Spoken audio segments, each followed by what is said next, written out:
आप सभी को प्रणाम। जय सिया राम, हर हर महादेव। सदी के नायक होते हैं, सदी के महानायक होते हैं।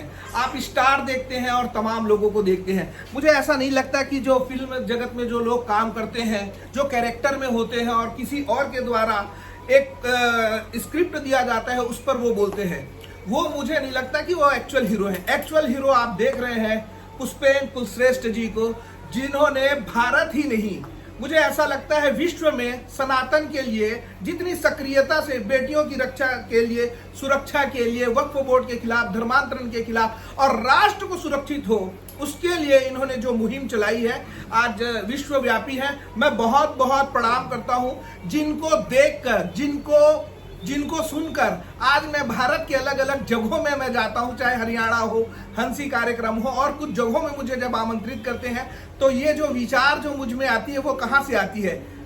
मेरे पुष्पेन कुलश्रेष्ठ जी के माध्यम से आती है। मेरे लिए तो ऐसा लग रहा है कि मेरे भगवान ही मेरे सामने है जो ईश्वर का काम करते हैं। तो कहते हैं ना कि ईश्वर तो स्वयं नहीं आएंगे, लेकिन उनके रूप में कोई ना कोई सनातन का कार्य करते रहेंगे। तो मैं ईश्वर स्वरूप समझकर मैं पुष्पेन जी को बहुत बहुत प्रणाम करता हूँ। विशाल भाई, आपसे मिलकर अच्छा लगा। आप छत्तीसगढ़ में एक ऐसी जगह जहाँ पहले ही बहुत सारे कंट्राडिक्शंस हैं, वहाँ आप काम कर रहे हैं, ये बड़ी बात है। मेरा सबसे ये कहना है, जो लोग भी सनातन पे काम कर रहे हैं, हिंदुत्व पे काम कर रहे हैं, उन सब के बारे में मेरा एक ही बात कहनी है जी, कि जो आपको अच्छा विषय लगे और आपको ये लगता हो कि इस विषय पे मैं काम करूं, और उस विषय पे फिर ऐसा काम करिए कि अगले 100 साल तक उस पर कोई उंगली न उठा पाए। या नहीं, भावनात्मक दृष्टिकोण से नहीं चीज़ों को उठाना है, तथ्यों से, लॉजिक से, फैक्ट से, फिगर के साथ ऐसा उठाना है कि कोई कितना भी आपका घोर विरोधी भी हो, आपके चेहरे का, आपकी पहचान का, आपके संस्कारों का, लेकिन वो उसको ये कहना पड़े कि बात तो सच है। आज हो ये रहा है कि हम सब लोग हर विषय पे बोलते हैं। जी, जिसको जो विषय को जानता नहीं है वो उसी का एक्सपर्ट है। जी, एक होड़ लग गई है। ये भी एक तरीके से नई जनरेशन के लिए मैं समझता हूँ कि बड़ा कन्फ्यूजन है। ऐसे में एक तो मेरा ये मानना है, और दूसरा मेरा ऐसा मानना है कि आप जब भी कोई कार्य करते हैं तो ये कहा जाता है कि भाई आपके अपने ही जीवन में उसको रिकॉग्निशन मिलेगा, जी, ऐसा आपको लगता है। मुझे लगता है कि दो आदमी की प्रवृत्ति होती है। एक तो अपने जीवन काल में ही आप सब कुछ देखना चाहते हैं, और एक ऐसा होता है कि आप करके जाते हैं और आपका परिवार का, आपके समाज का कोई आपको समर्थन न भी करे, लेकिन अगर आपने कोई बड़ा काम, अच्छा काम एक संस्कृति के लिए, राष्ट्र के लिए किया है, तो हो सकता है जीते जी उसको लोग न रिकॉग्नाइज करें। जैसे सावरकर हैं।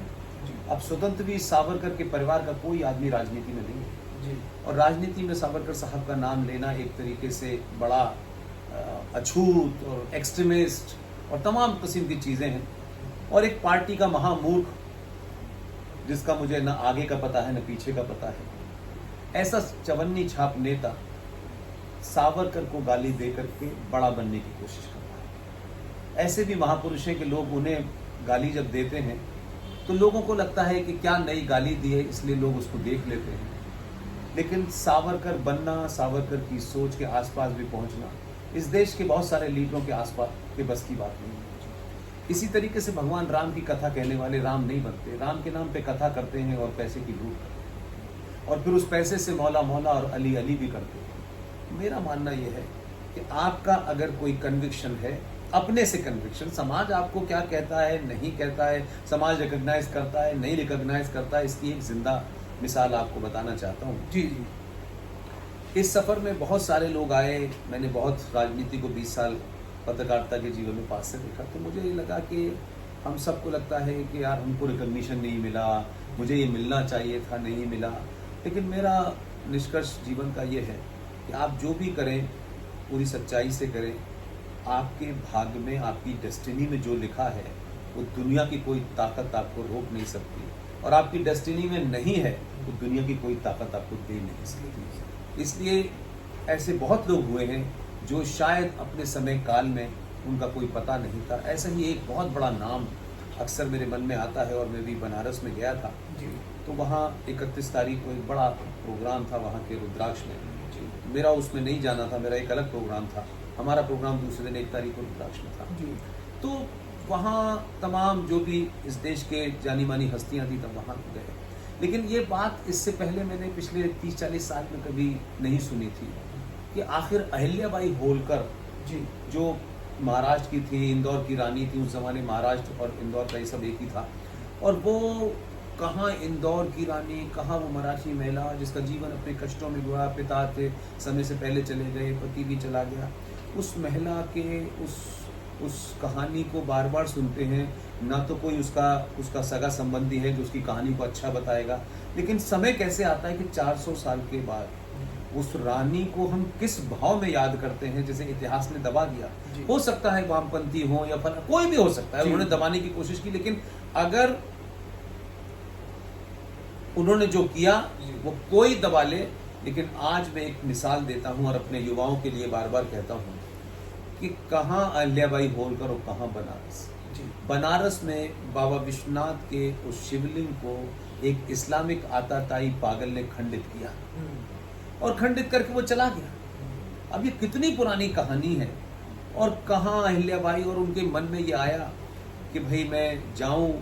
तो मैंने जैसे कहा कि उनकी शादी, उनका पति, उनके परिवार की जो जिस तरीके से तकलीफों से वो गुजरी, उसके बावजूद भी उस महिला का चरित्र देखिए कि जो उनको मुंह दिखाई में पैसा मिला था, उस पैसे से वो बनारस पहुंचती हैं। बनारस जाकर के उस खंडित शिवलिंग को स्थापित करने के लिए वहां के पंडाओं से कहती हैं, और वो कहती हैं कि खंडित होने के बाद की जो भी प्रक्रिया हमारे शास्त्रों में है उसे आप स्थापित कीजिए। मैं कितना बड़ा विजन होगा उनका कि भाई अगर ये खंडित रहता तो पूजा बंद हो गई तो आने वाली नस्लें भूल भी जाती कि कभी बाबा विश्वनाथ यहाँ थे। तो उन्होंने उसको स्थापित कराया, पूजा पाठ कराया, और वो जो उस मंदिर के ऊपर जो गुम्बद बनी हुई है उस पर सोने की पूरी चादर चढ़ाई, और फिर वहां से वो सीधी वापस आ गई। और फिर उनका देहांत हो गया, दुनिया भूल गई, इतिहास की किताबों में भी शायद नहीं पढ़ाया जाता। लेकिन समय की मांग देखिए कि एक आदमी जिसका कहीं दूर दूर तक कोई संबंध नहीं, ना वो मराठा, ना उनके परिवार से लेना देना, लेकिन वो आदमी गुजरात से चढ़ा, कहाँ उसको ध्यान आया कि मैं बनारस में जाके चुनाव लड़ूंगा, और बनारस से वो चुनाव लड़ा, और उसके बाद में फिर क्या उसके सब चीज़ें आई होंगी। इसी को डेस्टिनी कहते हैं कि आज बनारस में बाबा विश्वनाथ के उस मंदिर का जो जीर्णोद्धार हुआ है वो इतना बड़ा हुआ है कि जहाँ 10-20 लोग ढंग से खड़े नहीं होते थे, वहाँ आप जाइए, उनके दर्शन कीजिए, कितना खूबसूरत इंतज़ाम है, कितना साफ सुथरा इंतज़ाम है। और फिर आज मुझे इस बार में गया तो मैंने वहाँ सैन्य आरती होती है, जो जब बाबा सोते हैं तो उनको सुलाने की आरती होती है, वो भी मैंने देखा। मतलब जैसे कहते हैं ना कि आपके पूरे शरीर में एक ऊर्जा सी भर जाती है। तो ये तो एक पार्ट है, लेकिन सबसे बड़ी बात यह है कि एक प्रधानमंत्री जब उन्होंने ये सब कुछ किया तो लोग अपने नाम के पत्थर लगाने के लिए, छोटे छोटे नेता कितने परेशान होते हैं, पत्थर नहीं लगता तो परेशान, मूर्ति नहीं लगती तो परेशान। तो मूर्तियां आदमियों की दो तरीके से लगती हैं, जिनके जाने के बाद लगती हैं वो कई सौ सालों तक जिंदा रहती हैं। कहीं दबाव में, राजनीतिक दबाव में, संविधान के पद पे बैठने की वजह से मेरी मूर्ति लग जाए, उसे लोग नहीं याद करते। और उस पूरे प्रांगण के अंदर अगर आप जाएंगे तो किसी नेता की मूर्ति नहीं लगी है। अहिल्याबाई होलकर की इतनी बड़ी मूर्ति लगी है कि जब जब आप जाएंगे तो आपको पता चलेगा ये कौन थी और उनका क्या नाता था। इसी को डेस्टिनी कहते हैं। 400 साल बाद उनके भाग्य में था कि इतिहास की किताबों में शायद कहानी नहीं थी, लेकिन आज वो वहां तन के खड़ी है। तो मैं ये मानता हूं कि आप इस सफर में जो कर सकते हैं पूरी ईमानदारी से करें। कोई रास्ता चुना है तो उसे ईमानदारी से चुने। अब होता यह है कि 4 दिन करने के बाद लोग कहते हैं मुझे ये नहीं मिला, किसी को राज्यसभा जाना है, किसी को लोकसभा जाना है, किसी को, वो एक अलग विषय है। अगर उसको जाना है तो फिर उसी में काम करें, उसी में काम करें। इसलिए आज अहिल्याबाई होलकर जैसे लोग जो हैं मरणोपरांत भी अपनी लोगों के दिलों में कहा। मैं जैसे एक छोटी सी मिसाल बताता हूँ। भारतीय राजनीति के चाणक्य कहलाते थे। जब तक जीवित थे तो शायद बहुत कोई इम्पोर्टेंट आदमी नहीं थे वो। उनकी डेस्टिनी देखिए कि इस देश में एक पार्टी का प्रधानमंत्री एक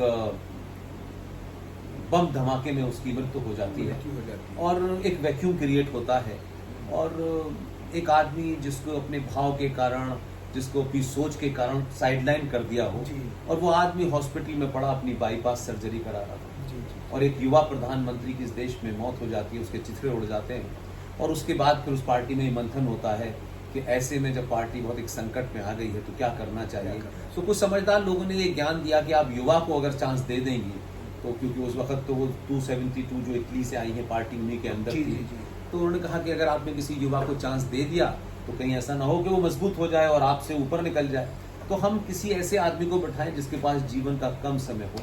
तो नरसिम्हा राव को पार्टी का वो बना करके उन्हें प्रधानमंत्री बनाया। जी, जी। अब नरसिम्हा राव किस स्थिति में वहां आए ये लोग नहीं जानते, लेकिन नरसिम्हा राव भारतीय राजनीति का मैं चाणक्य मानता हूं, और उनके भाग्य में था ये। जी जी जी उनके भाग्य में था कि राम मंदिर के सिलसिले से बहुत सारी चीजें हुई, लेकिन एक कांग्रेसी, वो एक पार्टी की निष्ठा थी, लेकिन जिस सनातन परंपरा से वो आए थे वो अलग निष्ठा थी। तो उन्होंने पार्टी की निष्ठा से ऊपर राष्ट्र की निष्ठा, भारतीय संस्कृति की निष्ठा रखी, और वो न होते तो 6 दिसंबर 1992 नहीं हो सकता था, और उन 6 दिसंबर 1992 हुआ। उसमें मैं निटी गिटी में नहीं जाना चाहता, लेकिन मुझे लगता है कि वो उस पार्टी में रहते हुए उनके साथ बहुत कुछ हुआ। जब उनका देहांत हुआ तो 24 अकबर रोड पर उनकी डेड बॉडी नहीं आने दी गई, और एक उस पार्टी के एक नेता को लगाया गया कि किसी भी तरह उनकी अंत्येष्टि दिल्ली में ना हो, और फिर हैदराबाद में उनकी डेड बॉडी जलाई गई। और मुझे जहाँ तक खबर है कि उनकी डेड बॉडी को छोड़ करके वो डरपोक दलाल कांग्रेसी वहाँ से भाग गए, और किसी कुत्तों ने उनकी बॉडी को नोच नोच के खाया, ये भी उसके भाग में था। लेकिन कहाँ उस पार्टी ने उसका तिरस्कार किया। लेकिन डेस्टिनी देखिए कि एक आदमी 2014 में जीतता है, और क्योंकि उन्होंने इतना बड़ा काम किया कि एक इस्लामिक आक्रांता ने जो सनातनी हिंदू परंपरा की आस्था का केंद्र था राम मंदिर, उसे किस तरह से बाबरी मस्जिद बनाया, उसे किस तरीके से बेइज्जत किया। लेकिन कहाँ नरसिम्हा राव की खामोशी ने, नरसिम्हा राव के बिना सहमति के ये नहीं हुआ, और जिस तरह से उन्होंने सहमति दी और सब कुछ हुआ। लेकिन नरसिम्हा राव चले गए, उस पार्टी ने उनको हेट किया, लेकिन 2000 में जो आदमी आया उसने उस सभ्यता की पुनर्स्थापना करने वाले आदमी को पहचाना, पार्टी को नहीं पहचाना, और उन्हें भारत रत्न दिया। तो ये इस तरीके से आप, हो सकता है जीते जी आपको लोग बहुत बुरा कहें, लेकिन समय आपका जब इतिहास लिखेगा तो जो आप बड़ा काम करके गए हैं उसको जरूर लिखेगा। बहुत बहुत धन्यवाद, थैंक यू। बहुत मुझे आपसे प्रेरणा मिलती है, और जब मैं आपसे पहली बार जैसे साक्षात्कार हुआ हूँ, मेरे पास शब्द नहीं है कि मैं कैसे आपका धन्यवाद करूँ। इतने सरल स्वभाव के, चाहे पीएसओ हो, चाहे आपका स्टाफ हो, मैं दिल से मैं प्रणाम करता हूँ। जो चीज़ मैं कल्पना कर रहा था वो साक्षात में मैंने आपको देखा। खुश रहिए, अच्छा काम करिए और मस्त रहिए। Thank you very much. बहुत बहुत